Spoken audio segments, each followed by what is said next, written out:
Hey, it's your buddy Peace and Harmony with you here today. Focusing in on a question I received from a number of viewers, and that is the experience um, of not knowing who you are or having a sense of depersonalization, and not really being able to experience life as you want to after experiencing narcissistic abuse.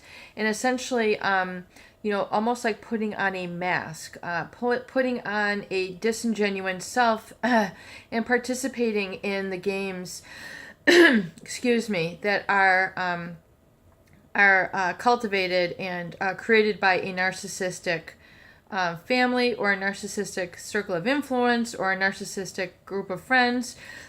Yes, these people tend to gravitate to each other. Yes, it can be very shallow, very unfulfilling, very just very insidious sort of behaviors and betrayal of one another.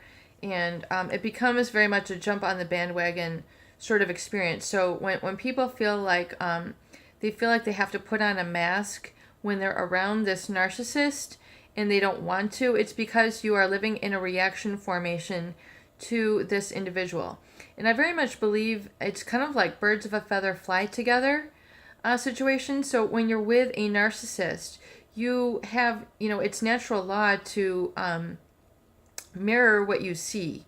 It's natural law. It's like monkey see, monkey do. So if you're around these people, you physically have no choice but to absorb their toxicity, absorb their negativity, and absorb their projection, and then their personality style, meaning that you then have to adopt a mask to deal with their mask.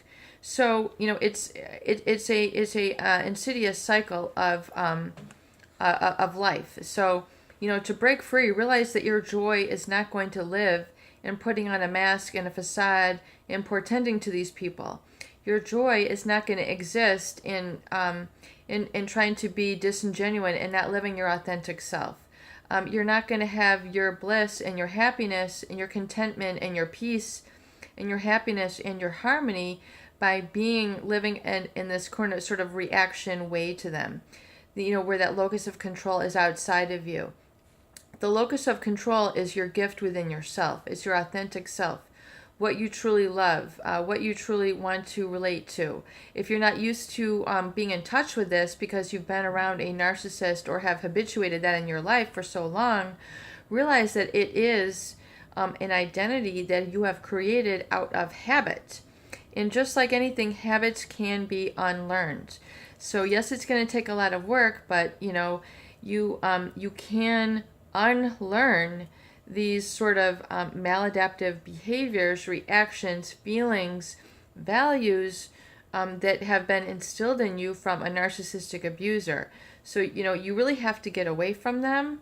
You really have to get away from these toxic people. You really have to get away from this negativity. You have to stop listening to them. You have to stop absorbing them. It is not your reality. You need to create your own reality. You need to get in touch with your own dreams, desires, wants, goals, things of that nature as they exist outside of the narcissistic viewpoint that you have maybe lived in reaction to. People pleasing, pacifying them just to keep some sort of balance in the household. You've had to live as a reaction to them. People pleasing, always trying to make them happy versus really understanding what makes you happy and giving yourself permission to live in that place. So, once again, it's very important to understand the origin of a lot of this unhappiness so you can let it go and unlearn those maladaptive behaviors and relearn some more positive ones. So you have to break that old structure. And I know it's easier said than done, but with daily practice, daily focus, you can learn to do this. And utilizing the tools I discussed here, the recovery journal, that is a tool to recover from narcissistic abuse and all the confusion and fog and fear, obligation, and guilt that they perpetuate in your life. And so, and loosen up from them little by little, loosen up their reins on you, and then get, in touch more with yourself, utilizing the tools of unplugging, such as meditation, developing a meditation practice, where you get calm and kind of unplug from all of their insidious comments, realizing, letting their comments float away, that they are just that. They're comments meant to hurt you. They're comments meant to berate you. They're comments meant to control you. They're comments meant to manipulate you.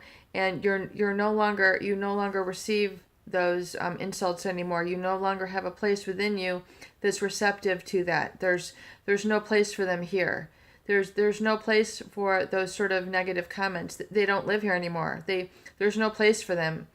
There's no room in life for all that negativity to exist, and I'm no longer a receptacle for that. So, working on your affirmations.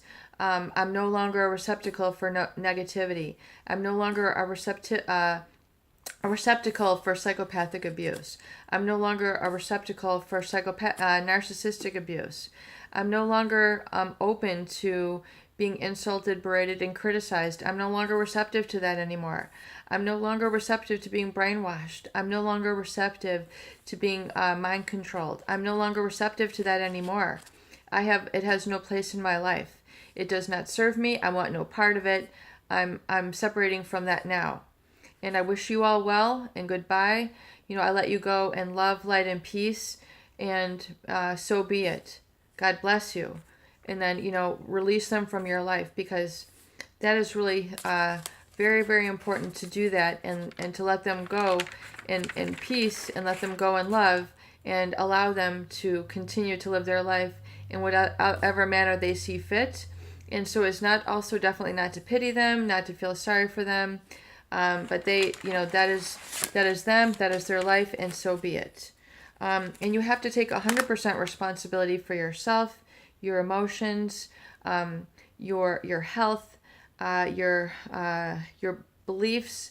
You have to take 100% responsibility for this. And so if you're not used to that accountability, it is something to work towards. It is a goal. It is something you're going to experience over the next 30 days, 60 days, 90 days, year, where you're going to become more and more responsible for yourself, your emotions, your beliefs, your thought patterns, and then cultivate them to become positive and peaceful and harmonious within yourself, and so that the control exists within you and not the people and perpetrators and violators outside of you. And this is the creation and connection with your authentic self. And so I'm going to let you go with those lessons. I hope these videos do help. Please share, please subscribe for more great tools, videos, discussion, and support.